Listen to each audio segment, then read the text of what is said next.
There are seasons in life when the world feels smaller than it used to. Not because anything dramatic happened, and not because you've done anything wrong, but because life has a way of narrowing at certain stages. Responsibilities shift, energy changes, circumstances tighten. The pace slows, and suddenly the life that once felt wide and open becomes more contained, more predictable, and more confined. This narrowing can feel unsettling, especially for people who have lived full, active, expansive lives. You know what it feels like to move freely. You know what it feels like to have options.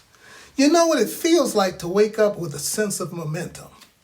So when life becomes smaller, whether physically, emotionally, or socially, it can feel like something is being taken away. But here's the truth many people don't talk about. Seasons of confinement are not failures. They're transitions. They're moments when life invites you inward, not as punishment, but as preparation.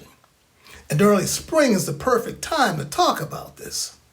Spring is a season of expansion, but the expansion doesn't happen all at once. Before anything blooms, there's a long period of quiet pressure. Roots strengthening, energy gathering, growth happening beneath the surface.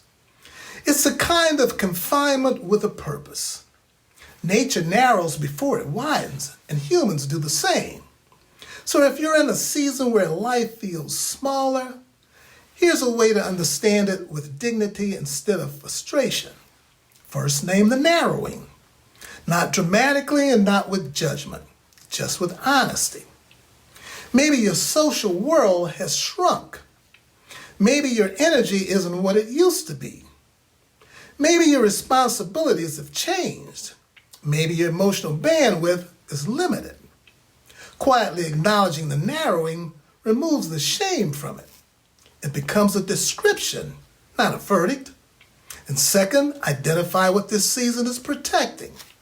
Confinement often shows up when something in you needs space to heal or recalibrate or rebuild. Maybe you're recovering from loss. Maybe you're redefining identity. Maybe you're learning a new rhythm. Maybe you're letting go of old expectations. Seasons of confinement are rarely about restriction. They're about protection. Third, look for the small places where life is still expanding. Not the big places, the small ones. A conversation that felt meaningful. A moment of clarity. A spark of curiosity or a gentle shift in perspective. Expansion in spring begins quietly. One bud, one blade of grass, one degree of warmth.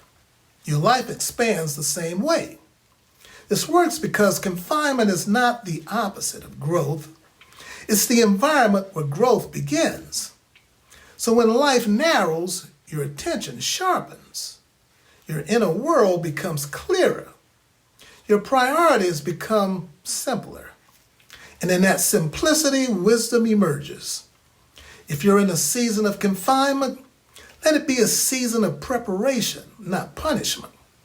Life will widen again, not because you force it, but because you grow into the next version of yourself. Now you take care. Stay connected.